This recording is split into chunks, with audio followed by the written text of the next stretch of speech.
Johnny, me, and Elvis Part 4, plus vodka, hashish, and mushrooms. It was 4 in the morning.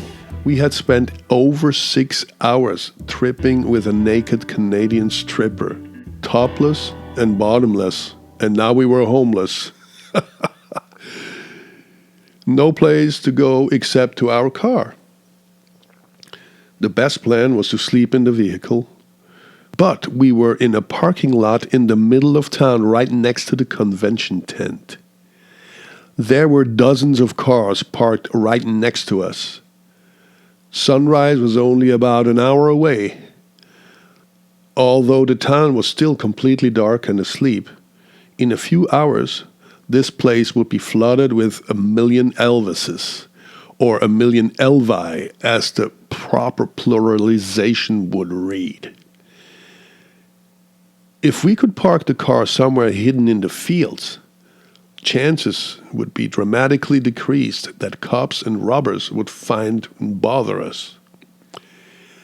Johnny asked me if I was okay to drive, and I just laughed. Do I look okay to drive? Although wide awake from the drugs, I was way too fucked up to drive. And Johnny was high too, but he put his big boy pants on and drove the car super slowly and carefully, about 10 miles per hour. Fortunately, there was absolutely nobody on the road that could have become suspicious of our behavior. Somehow, the gods of Montezuma were on our side. After driving around for only a few minutes, we found a beautiful spot surrounded by trees and green shrubs. We made it there without a scratch on our rented car. Nice driving, Johnny. At this point, we hadn't slept in almost 48 hours, but we were still tripping and wide awake, still laughing our asses off.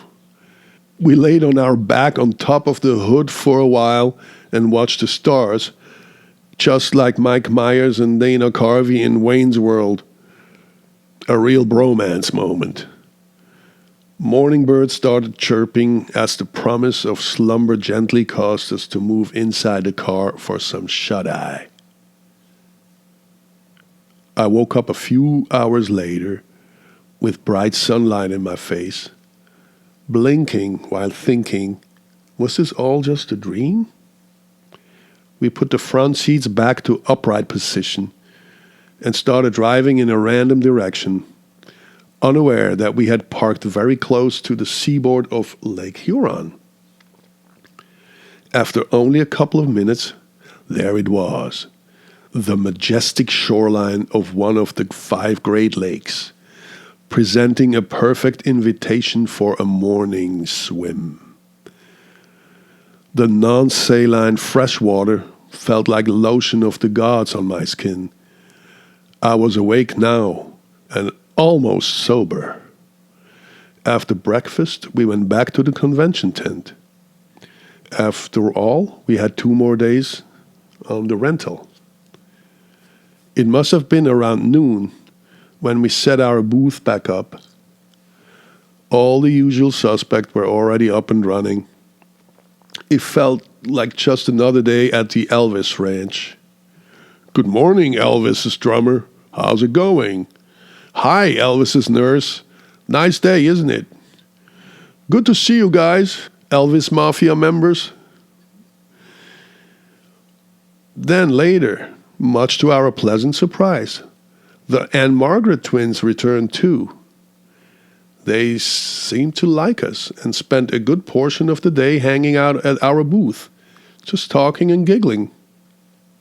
Turns out they were big William Forsythe fans, the great character actor that happens so to be a good friend of Johnny's. Johnny had checked his voicemails, and William had left a voicemail on Johnny's answering machine, and Johnny played it to the twins, which of course loved it and were very impressed. Good move, Johnny boy. At some point, they asked us where we were going to spend the night. When we told them that we had no idea, they went on to explain that we were welcome to crash in a double room that was available at the same bed and breakfast where they were staying. The landlady had told them about this vacancy and asked them to put out the word. I couldn't believe it. We all came to agree that the four of us would stay at that B&B that night, in separate rooms. The twins in one double room, and Johnny and I in another double room. By the time we got back to the B&B, the landlady was already asleep. But the twins had the keys and guaranteed us that the owner would not wake us up with a shotgun pointed in our faces. Just pay her in the morning.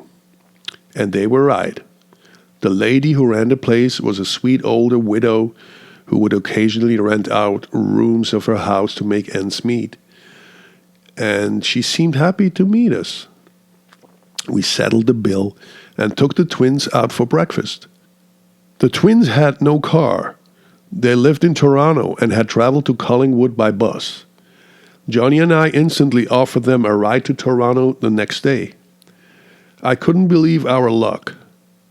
The past 48 hours had been such an exhilarating trip, and I wanted the excitement to continue.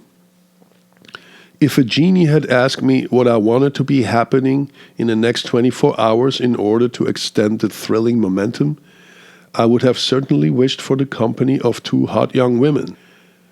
Life was good. We spent another afternoon at the Elvis tent selling XL t-shirts and books, and around 5 p.m. we cleaned up the booth for good and hit the road. The 2-hour ride from Collingwood to Toronto was filled with laughter and sensual promise. The ladies offered us to spend the night at their shared apartment. Lucky bastards we were. At this point, Johnny and I had already secretly agreed about which one of the twins we each preferred. It was an easy choice for me. I wanted Anne Margaret. Johnny knew which one he wanted too.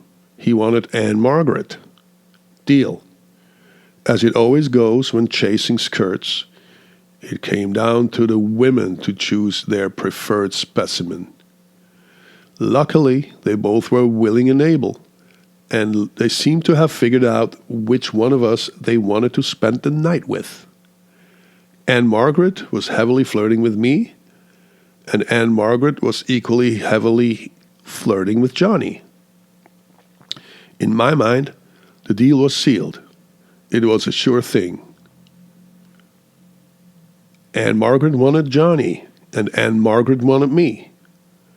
There was only one minor problem standing in the way of a wild night. Johnny had to be back in New York the next day at a certain time. And he decided that we would drive back through the night. Damn you, Johnny O'Hara. What could be more important than sleeping with Anne Margaret and Anne Margaret? Nothing, that's what. But I probably shouldn't have been so greedy. We had a magical time, and now it was time to go home. We dropped the two lovely young ladies off at their apartment around 7 in the evening and had a glass of Chardonnay with them. They were still trying to talk us into staying, but Johnny's mind was set.